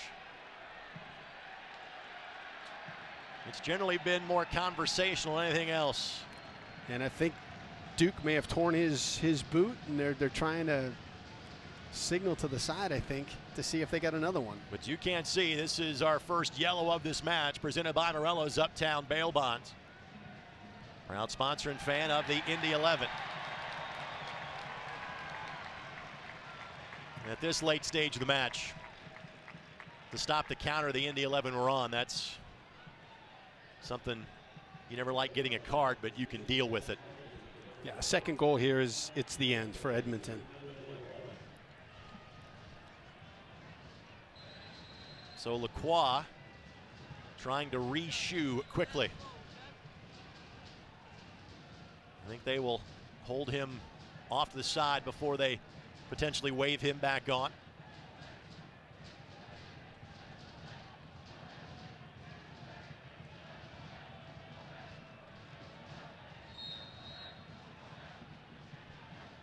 Vukovic to take this. Plenty of numbers back for the Indy 11. Great ball. Vukovic. Oh my goodness. Sliding effort by Justin Braun. Perfectly timed. Couldn't keep it on frame. What a great effort. What a great effort. That wasn't going to be a ball because there was a lot of traffic in front of goal. That was going to be a singular individual effort, which Braun made, slipping past Diakite. And the problem was he just caught it after it hit and it was on its way up. Tough one to redirect down. Foul was not on Falvey. Foul was on Tirado for holding Ameobi, not letting him get airborne to go after that. That a veteran defensive move by Tirado. It is. It takes a little bit more time off the clock, but it gives the Eddies, a restart in a dangerous spot. Tirado, the one-man wall. And you got to really keep an eye on Albert Watson here. He's 6 feet tall, but he plays like he's 8 feet tall. Braun got there first. Fisk will settle. Traffic remains just outside of the 6. Player went down in the box again. No call, no whistle. Chance to counter here, but possession truly 9/10 the law right now for the Indy 11. Tirado just trying to shepherd this one out of bounds. Absolutely. Nick Law touched it last. And that's one that Nick Law, they were outnumbered. He just needed to knock it up the field. Fans, get your Indy 11 merchandise when you log on to shop.indy11.com.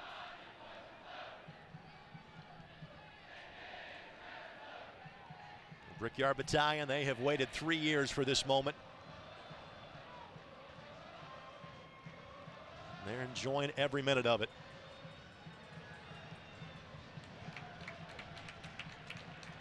Franco earns the corner. And a deliberate pace will be taken by Dylan Mayers. And as much as you want to see traffic in the 6 and guys around the keeper, you cannot overload the space right in front of the goal that allows the Eddies to break out in transition. You can see a couple main targets, Janicki and Falvey staying at midfield.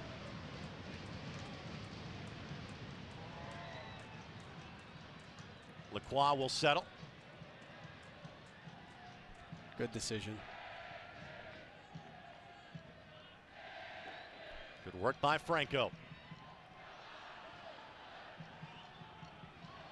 Advantage being played as Vukovic gets tied up behind the plate. Fisk plays it off to the far side. Now the leave. Sent across, headed down, Bush What saves. a save. Oh my word. Oh my word. And that is going to be our save of the game, presented by First Merchants Bank. Bank local, bank smart. Visit firstmerchants.com for more information. First Merchants Bank, member FDIC. John Bush has not been tested that many times today, but as per usual, up to the challenge when it happens. Wow. Wow. Wow. That's a tough ball when it bounces right in front of you. And that was Ameobi that had perhaps Edmonton's best look on goal today. The last 3 times that John Bush was in net for the Indy 11, there was a goose egg on the board at the end of the match for the opposition. Foul called against Dylan Mayers. You saw the fighting Dylan Mayers on that ball right there. And John Bush wasn't happy with some of the play that Dylan Mayers had just before this and gave him an earful in the box, and Mayers responds by being more aggressive defensively. Final moments of tonight's match are brought to us by your Central Indiana Honda dealers, official automotive sponsor of the Indy 11.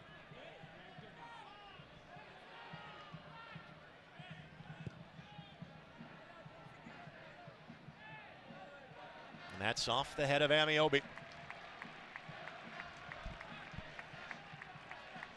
Would think you're looking at 3, maybe 4 minutes of stoppage time at the end of this match. John Bush already being given a bit of a talking to, saying, hey, don't take too much time back here. Yeah, but he knows what he's doing. He's having that argument to keep the clock running. He's been a pro for 20 years. He knows all the tricks.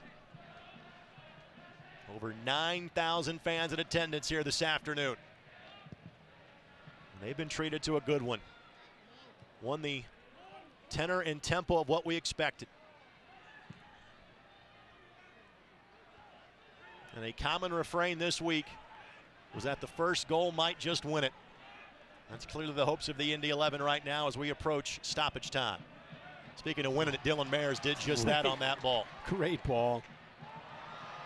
And in Indiana basketball fashion, Toronto set a heck of a screen. Just take him. Lacroix leaves it for Mayers.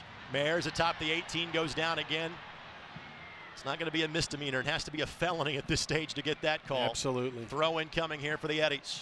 And that's one you want Duke to either just take him quickly off the dribble, see if he can get a dangerous opportunity on goal, or take it into the corner and kill a little bit more time. Much like half number 1, 4 additional minutes will be played this afternoon at Carroll Stadium. Toronto. He's not thinking about a look on goal as Toronto. And rarely, we say this about Dylan Mayers, neither was he. Here is Lacroix. Content to take this ball to the corner and camp out. Trying to force the corner or the throw in. And it will be off of Lacroix. Nope. Change of side. Change of. And we'll simply say that throw needs to come farther back. It will be FC Edmonton on the restart.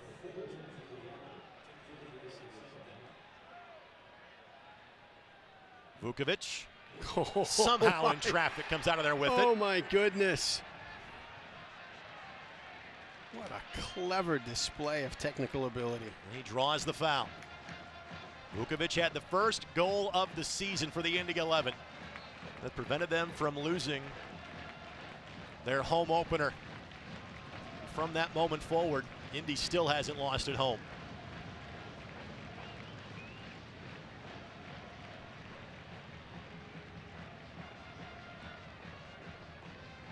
If this result holds, Indy knows their next and final match of the season will be next Sunday, either at home against Rayo OKC or on the road at the New York Cosmos.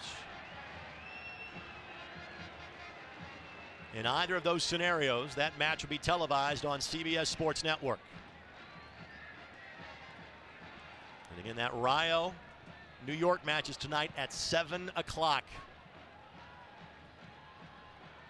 Falvey content to boot this one towards his own bench. Just got to see it out here. Just got to see it out.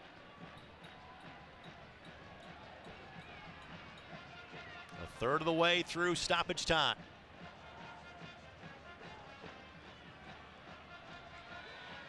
The lead for Eckersley. Wow. Franco ruled to have gotten the ball first. Eckersley sprinting towards our referee asking for contact. He will get a yellow card for his efforts. Our yellow cards again brought to us by Morello's Uptown Bail Bonds. Your Central Indiana bail bond agents and proud sponsor of your Indy 11. And generally that has been the rule of thumb today. Two evenly matched defensive teams. Zoran Stojka has allowed the players to settle it on the pitch. And you could see why he'd be upset on that. And to be honest with you, him arguing, stop the clock.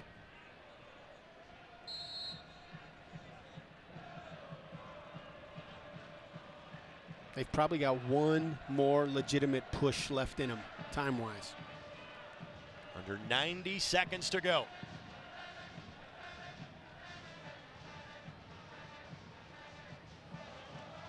And it was Fisk in the 94th, the last time these teams played each other. Lacroix, the lead for Mayers. Mayers. Oh my goodness. It would have been fitting if it had been sealed by one of the guys that was here from day one. But still some nervous moments remaining.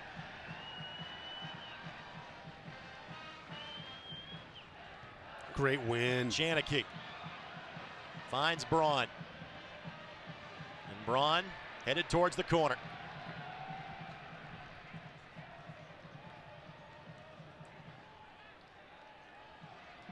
You've heard the phrase park the bus. That was park the forward. Now Toronto. Run giving up a lot of real estate, but not giving up possession. And Vukovic finds Zayed. And a glorified game of keep away continues. Franco is there to help out Mayers. And Franco goes to the turf. Time now for our Schlage lockdown play of the game for unmatched security in a variety of styles and finishes. Choose Schlage. Strong has a name. What a great play. It was the save of the game. It was worthy of a second honor of the game, and that is the last moment of the game. How about it? There will not be a restart for the Indy 11. This match is deemed to be over. One more match left to go for the Indy 11. How about it? They will play for the Soccer Bowl next Sunday, either here at Carroll Stadium or at Belson Stadium on the campus of St. John's University. Either way, the season continues on. Indy 11, their 14th win in 17 home matches this season. And that man got the goal, Siniša Ubi-Parapovic, that will send the Indy 11 to the final day of the season. I'll tell you what. And how about Nicky Patterson, Colin Falvey, and Siniša Ubi-Parapovic going back-to-back in the championship? Some closing thoughts on this match that has the folks in Indianapolis all smiles, as well they should be. Your final score from downtown Indianapolis today: Indy 11-1, FC Edmonton 0.